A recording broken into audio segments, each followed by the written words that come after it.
सबसे पहले तो आदरणीय स्वामी जी गुरु जी को मेरा सादर प्रणाम है।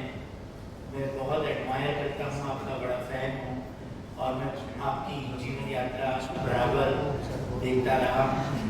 आप भारत में बहुत सारी क्रांति के जनक हैं, आयुर्वेद हो चाहे योगा हो, और अब अगर शिक्षा में कुछ आमूलचूल परिवर्तन जिसकी हम बहुत वर्षों से बातचीत करते रहे हैं, अगर कहीं कुछ होने की संभावना है तो उसकी क्रांति भी आपके माध्यम से ही हो सकती है, ऐसा हमारा विश्वास है।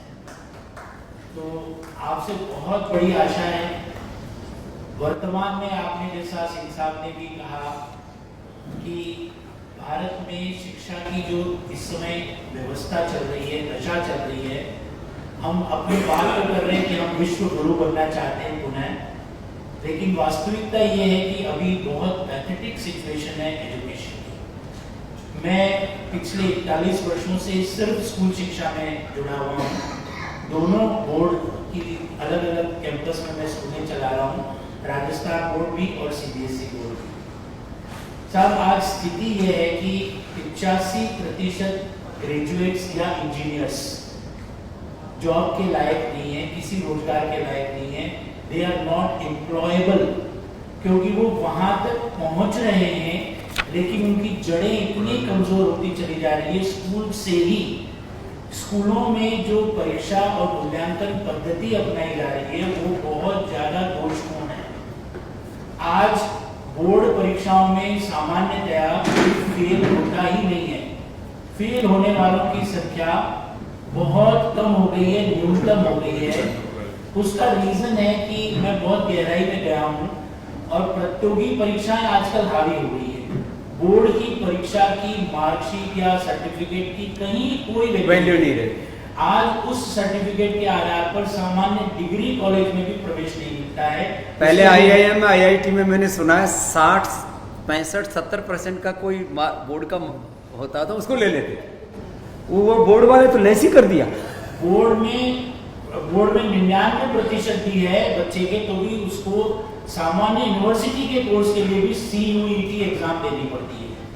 मेडिकल और इंजीनियरिंग के लिए तो नीट और IIT JEE देना ही पड़ता है। यानी आज बोर्ड की स्थिति ये है सर, बड़े दुर्भाग्य से मैं कह रहा हूँ कि हम अस्तित्व की लड़ाई लड़ रहे हैं।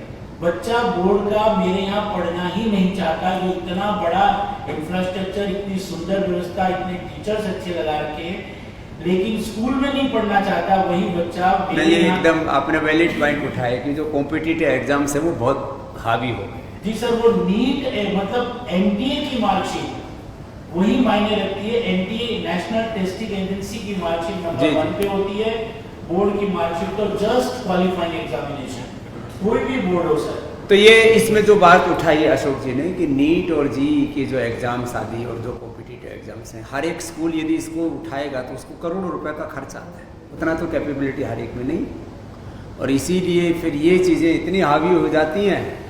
फिर तो इसका हमारे पास में एक सॉल्यूशन तो है, उसको संस्थागत रूप से जो अपने PCA की जो व्यवस्था है उसको संस्थागत रूप से कैसे आगे बढ़ा सकते हैं, उसके ऊपर एक सर इसमें मेरा निवेदन है कि अभी जो वर्तमान में चाहे CBSE बोर्ड हो चाहे कोई भी स्टेट बोर्ड हो, परीक्षा और मूल्यांकन पद्धति का दोष है। जी 20% अंक तो सत्रांक के रूप में इंटरनल में फ्री जाते हैं, जिस पर विद्यार्थी की कोई मेहनत नहीं होती है, उसका कोई रिकॉर्ड मेंटेन नहीं होता है।